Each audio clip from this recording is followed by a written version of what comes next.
الرحمن الرحیم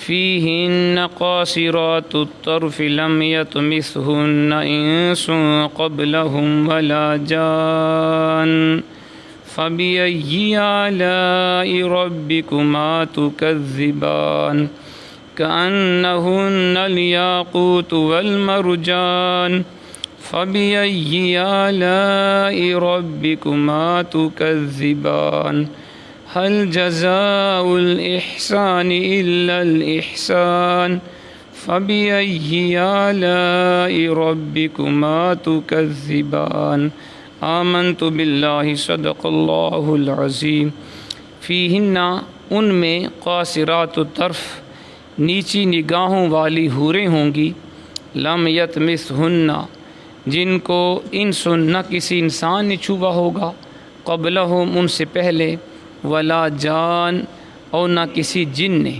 فبأی آلاء ربکما تکذبان پس تم اپنے رب کی کن کن نعمتوں کو جھٹلاؤ گے کأنہن یہ تو گویا الیاقوت یا یاقوت والمرجان اور مرجان ہیں فبأی آلاء ربکما تکذبان پس تم اپنے رب کی کون کون سی نعمتوں کو جھٹلاؤ گے هل جزاء الاحسان الا الاحسان کیا احسان کا بدلہ سوائے احسان کے کچھ اور بھی ہوتا ہے فبأی آلاء ربکما تکذبان پس ہے جن و انس تم اپنے رب کی کن کن نعمتوں کو جھٹلاؤ گے حضرات محترم بھی آپ قرآن مجید فرقان حمید میں سے 27واں پارہ سورۃ الرحمن کی آیت نمبر 56 تا 61 کی تلاوت اور ترجمہ سماعت فرما رہے تھے۔ کل کے درس میں ہم نے پڑھا اللہ کریم نے فرمایا کہ دونوں باغ پھلدار ٹہنیوں والے ہوں گے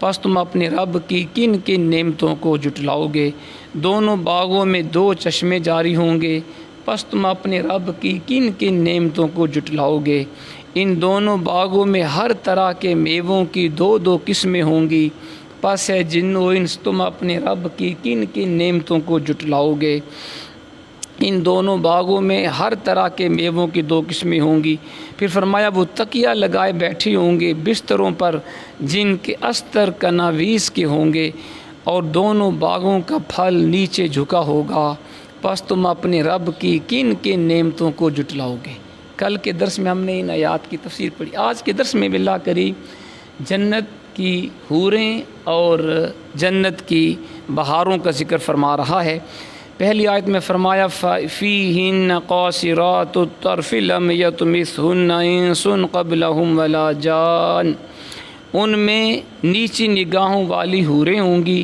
جن کو نہ کسی انسان نے چھوا ہوگا ان سے پہلے اور نہ کسی جن نے فبأی آلاء ربکما تکذبان پس تم اپنے رب کی کن کن نعمتوں کو جھٹلاؤ گے یعنی جنت کے اندر جو باغات ہیں ان باغات میں جو محلات اور مکانات ہیں ان جنتیوں کے لیے بنائے گئے ہیں یعنی جنت کے محلات باغات اہل جنت کے لیے ہیں ان میں ایسی عورتیں ہوں گی جو شرم و حیا کا پیکر ہوں گی ان کی نگاہیں جھکی ہوں گی وہ اپنے شوہروں کے بغیر کسی کی طرف آنکھ اٹھا کر دیکھنا بھی پسند نہیں کریں گی با شرم و با حیا ہونے کے ساتھ ساتھ وہ اتنی پاک دامن اور عفت مآب ہوں گی کہ آج تک کسی جن و انس نے ان کو چھوا بھی نہیں ہوگا یہ جنت کے اندر حوریں اس طرح کی ہوں گی اچھا جی پھر فرمایا کأنہن الیاقوت والمرجان یہ تو گویا یاقوت اور مرجان ہیں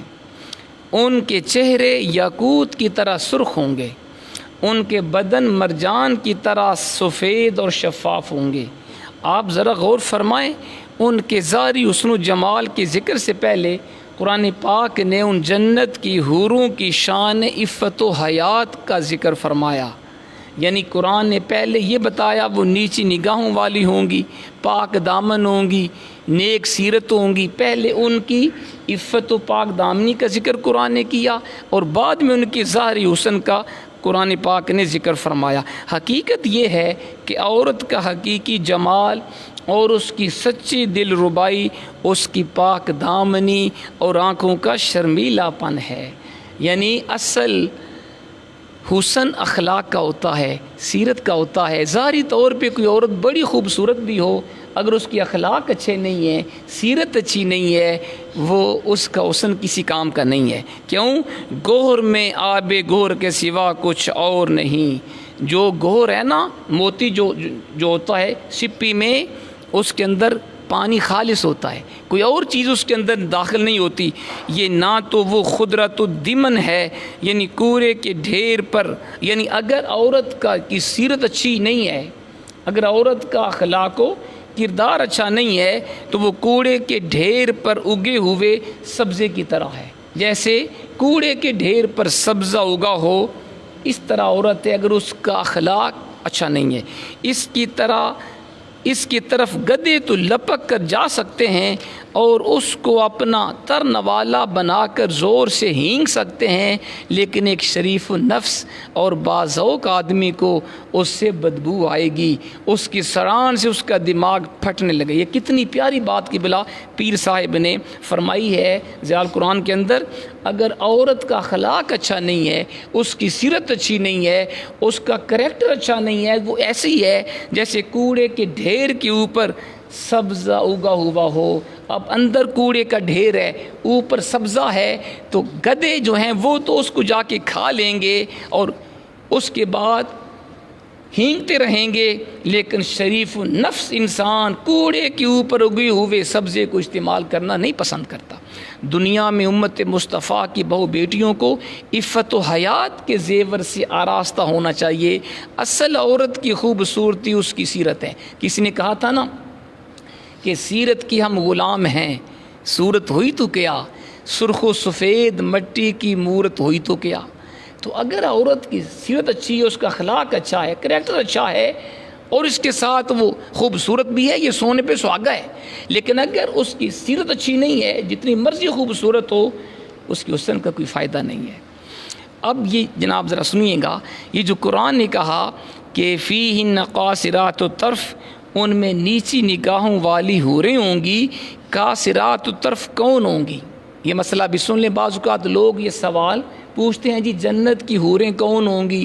جو ہماری دنیا میں بیویاں ہوں گی، کیا یہ وہیں جا کے حوریں ہوں گی یا کوئی اور شے ہے؟ یہ کئی لوگ مسئلہ پوچھتے ہیں۔ تو ذرا سن لیں، وہ نیک بیویاں جو دنیا میں اللہ کے نیک بندوں کے نکاح میں تھیں، وہی جنت میں ان کے محلات کی زینت بنے گی۔ جو نیک بیویاں ہیں دنیا میں اور نیک بندوں کے نکاح میں ہیں، وہی جنت میں جا کے نیک بندوں کے محلات کے اندر رہیں گی۔ ان کے علاوہ انہیں حوریں بھی دی جائیں گی۔ دنیا کے اندر جو نیک خاتون ہے وہ اپنے نیک شوہر کے ساتھ جنت میں ہوگی، اور اس کے علاوہ اللہ نیک بندوں کو اور بھی حوریں عطا فرمائے گا۔ نیز وہ مسلمان عورتیں جو کسی کے نکاح میں نہ تھیں، جن کا نکاح دنیا میں نہیں ہوا، یا جن کے خامند جہنم رسید کیے گئے، یعنی خامند تھا کافر یا خامند تھا بدکار، وہ جہنم میں چلا گیا، عورت نیک، تو وہ عورت بھی پھر جنت میں نیک بندے کے نکاح میں ہوگی۔ ان کو بھی جنتی مردوں کے ساتھ بیاہ دیا جائے گا۔ سمجھ آئی مسئلے کی؟ یہی حال مومن جنوں اور با ایمان جنیوں کے ساتھ بھی ہوگا، یعنی مومن جن بھی مومن جنیوں کے ساتھ ہوں گے، جیسے مومن مرد مومن خواتین کے ساتھ ہوں گے۔ علامہ قرطبی رحمہ اللہ نے بھی یہی لکھا ہے۔ ایک جی بڑی ایمان افروز حدیث پاک سن لیں۔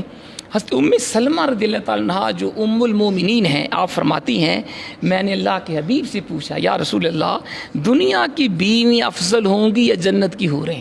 سبحان اللہ، یہ میں نے رسول پاک سے پوچھا، حضور کیا دنیا کی بیویاں افضل ہوں گی یا جنت کی حوریں؟ تو اللہ کے حبیب نے فرمایا، نساء دنیا افضل من الحور العین کفضل الزہارۃ علی البطانہ۔ فرمایا حضور نے، دنیا کی عورتیں جنتی حوروں سے افضل ہوں گی۔ دنیا کی عورتیں جو نیک ہیں، نیک کا ہے ذکر، بدکاروں کا نہیں ہو رہا، دنیا کی عورتیں جنت کی حوروں سے افضل ہوں گی، جس طرح ابری استر سے افضل ہوتا ہے۔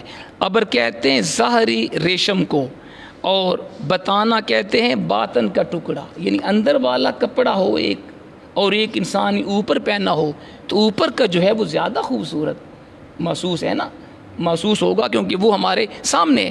تو آپ نے فرمایا جس طرح ظاہری ریشم باطن کے ٹکڑے سے افضل ہے، اسی طرح جنت کے اندر عورتیں جو نیک ہوں گی وہ حوروں سے افضل ہوں گی۔ پھر میں نے عرض کیا یا رسول اللہ یہ کیسے؟ حضور کیسے جنت کی حوروں سے دنیا کی عورت افضل کیسی ہو گئی؟ تو رسول پاک نے فرمایا بصلواتہن، اپنی نمازیں پڑھنے کی وجہ سے، وصیامہن، روزے رکھنے کی وجہ سے، وعبادتہن، اور اپنی عبادت کی وجہ سے افضل ہوں گی۔ مال و دولت کی وجہ سے نہیں، صرف خوبصورتی کی وجہ سے نہیں، نمازی پڑھنے کی وجہ سے، روزے رکھنے کی وجہ سے، اور صدقات و عبادات کرنے کی وجہ سے۔ پھر فرمایا اللہ کے حبیب نے اللہ تعالیٰ ان کے چہروں کو نورانی بنا دے گا۔ سنیں جی، اگر بالفرض دنیا میں کوئی عورت ہے نیک پرہیزگار، اس کا ظاہری طور پہ اتنی خوبصورت نہیں، اللہ اسے جنت میں خوبصورت بنا دے گا، اس کو خوبصورت بنا دے گا۔ اور پھر آپ نے فرمایا کہ ان کے جسم ریشم سے نرم ہوں گے زیادہ، چہرے سفید ہوں گے، ان کے لباس سبز ہوں گے، اور ان کے زیورات سونے کی طرح زرد ہوں گے، ان کی انگوٹھیاں موتیوں کی طرح ہوں گی، اور ان کی کنگھیاں یعنی بال کو سنوارنے کے لیے وہ سونے کی ہوں گی۔ وہ اللہ تعالیٰ کی ظاہری اور باطنی نعمتوں سے نہال ہو کے کہیں گی وہ نیک عورتیں الا نحن الخالدات فلا نموت ابدا، کان کھول کر سن لو ہم ہمیشہ رہنے والی ہیں، الا ونحن الناعمات فلا نبعث ابدا، وہ کہیں سن لو ہم نازک اندام ہیں، نرم و نازک ہیں، اور ہم کبھی بھی خستہ حالی ہمارے اوپر نہیں ہوگی، کبھی بھی ہمارا حسن و جمال یا جوانی ختم نہیں ہوگی۔ وہ کہیں گی طوبی لمن کنا لہ وکان لنا، کہیں گی خوش قسمت ہے وہ انسان جس کے حصے میں ہم آئیں گی اور وہ ہمارے حصے میں آئے گا۔ اور یہ حدیث پاک اس کے آگے مزید بھی ہے جس کے اندر یہ بتایا گیا کہ سید ام المومنین نے پھر رسول پاک سے پوچھا حضور یہ مجھے بتائیں نا، اگر ایک عورت کے خامند دنیا میں ایک سے زیادہ ہوں، کیسے؟ ایک عورت نے شادی کی، خامند فوت ہو گیا، اس نے کسی اور سے شادی کر لی، وہ بھی فوت ہو گیا، تیسرے سے کی، اس طرح چند ایک سے اس نے شادی کی، حضور یہ بتائیں وہ جنت میں کس خامند کے ساتھ ہوگی؟ یہ پوچھا حضور سے۔